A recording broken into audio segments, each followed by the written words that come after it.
Hi everyone, welcome to our channel Konaseema రుచులు. ఈరోజు మన వీడియోలో కారప్పొడి చూపిస్తున్నానండి. చాలా రుచిగా ఉంటుంది, చాలా సింపుల్గా చేసుకోవచ్చు. ఎప్పుడైనా నోరు బాగాలేనప్పుడు, నోటికి ఏమీ తినబుద్ధి కానప్పుడు ఈ కారప్పొడి ట్రై చేసి చూడండి. నోటికి కారంగా భలే రుచిగా ఉంటుంది. అన్నం, ఇడ్లీలోకి తినొచ్చు. కారప్పొడికి ధనియాలు 1 కప్పు తీసుకున్నాను. ఇవి 100 గ్రాముల వరకు ఉన్నాయి. ఈ కారప్పొడి ధనియాలతో చేస్తాము. స్టవ్ ఆన్ చేసి ప్యాన్ పెట్టి నూనె వేసుకోవాలి. వీలుంటే గనక వేరుశనగ నూనె కానీ పప్పు నూనె కానీ అయితే ఇంకా బాగుంటుంది. బాలింతలకు కానీ పథ్యం చేసే వాళ్ళకి కానీ అయితే పప్పు నూనెతో చేస్తే ఆరోగ్యానికి మంచిది. నూనె వేడయ్యాక కారానికి సరిపడా ఎండుమిరపకాయలు వేసి ఫ్రై చేసుకోవాలి. నేను 100 గ్రాముల ధనియాలకి 30 ఎండుమిరపకాయలు తీసుకున్నానండి. అంటే ఈ కారపొడి కాస్త కారంగా ఉంటేనే బాగుంటుంది.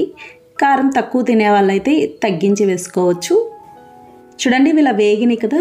ఇప్పుడు ఇవి మిక్సీ జార్లోకి తీసుకోవాలి. ఇప్పుడు అదే నూనెలో ధనియాలు వేసుకోవాలి. 1 కప్పు ధనియాలు, 1 కప్పు ధనియాలకి అదే కప్పుతో 1/2 కప్పు జీలకర్ర వేసుకోవాలి. మీడియం ఫ్లేమ్లో దోరగా వేయించుకోవాలి. ఇవి చాలా త్వరగా వేగుతాయండి. ఇలా అటు ఇటు కలుపుతూ ఉండాలి, మాడకుండా సమానంగా వేగుతాయి. చూడండి, ఇవి సగం వేగినాయి కదా. ఇలా సగం వేగాక 1 గుప్పెడు కరివేపాకు వేసుకోవాలి. కరివేపాకు వేసి ఫ్రై చేసుకోవాలి. ముందే వేసుకోక్కర్లేదండి. ధనియాలు, జీలకర్ర సగం పైన వేగాక వేసుకుంటే సరిపోతుంది. చూడండి, ఇలా బాగా వేగినాయి కదా. ఈ విధంగా వేగాలి. మనకి తెలుస్తుందండి, కొద్దిగా రంగు మారుతాయి. పట్టుకొని చూస్తే ఇలా గట్టిగా ఉన్నట్టు ఉంటాయి. ఇప్పుడు స్టవ్ ఆఫ్ చేసుకోవాలి. బాగా చల్లారాలి. ఇవి బాగా చల్లారినాయండి. ఇప్పుడు కారప్పొడి చేసుకుందాం. ముందుగా మిక్సీ జార్లో ఎండుమిర్చి ఉన్నాయి కదా. ఎండుమిర్చి కచ్చాబచ్చాగా మిక్సీ పట్టుకోవాలి. అలాగే ఈ పొడి నిజంగా ఇలా మిక్సీలో కంటే కూడా రోట్లో దంచితే ఇంకా బాగుంటుంది. చూడండి, ఇలా మిక్సీ పట్టుకున్నాం కదా. ఇప్పుడు ఇందులో మనం ముందుగా వేయించుకున్న ధనియాలు, జీలకర్ర, కరివేపాకు అవన్నీ ఉన్నాయి కదా, అదంతా వేసుకోవాలి. అలాగే తగినంత ఉప్పు, కొంచెం చింతపండు, చిన్న ఉసిరికాయంతా చింతపండు తీసుకున్నాను. చింతపండు మరీ తక్కువ వేసుకున్నా కూడా అంత బాగుండదు. ఇలా ఇవన్నీ వేసి మెత్తగా మిక్సీ పట్టుకోవాలి. చూడండి, ఇలా మిక్సీ పట్టుకున్నాం కదా. ఇప్పుడు ఇందులో వెల్లుల్లి రేఖలు వేసుకోవాలి. పెద్ద వెల్లుల్లిపాయ 1 తీసుకున్నాను. వెల్లుల్లి ఇలా చివర్లో వేసుకోవాలండి. ఇవి వేసాక ఎక్కువ మిక్సీ పట్టకూడదు. ఒక్కసారి అలా మిక్సీ పట్టి వెంటనే ఆఫ్ చేసేసుకోవాలి.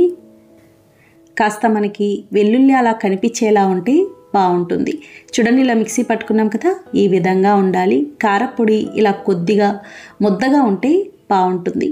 ఇంతేనండి, కారప్పొడి తయారైంది. అలాగే నూనె మరీ తక్కువ వేసి వేయించినా కూడా ఇలా ముద్దగా రాదు, పొడి పొడిగా ఉన్నట్టు ఉంటుంది. చాలా బాగుంటుంది. చాలా నెలల వరకు నిల్వ ఉంటుంది, అస్సలు పాడవదు. ఇది ముఖ్యంగా బాలింతల కోసం చేస్తూ ఉంటారండి. అలాగే పథ్యం చేసే వాళ్ళు ఎవరైనా కూడా తినచ్చు. నోటికి కారంగా ఉండి బాగుంటుంది. మా సైడ్ హోటల్స్లో కూడా ఎక్కువ ఈ కారప్పొడి ఇస్తారు. ఇది ఇడ్లీలో తినేటప్పుడు కాస్త నెయ్యి వేసుకొని తింటే బాగుంటుంది. అన్నంలోకి అయితే నెయ్యి కానీ నూనె కానీ ఏదైనా వేసుకోవచ్చు. చూసారు కదా ఫ్రెండ్స్, చాలా సులభంగా తయారు చేసుకున్నాం.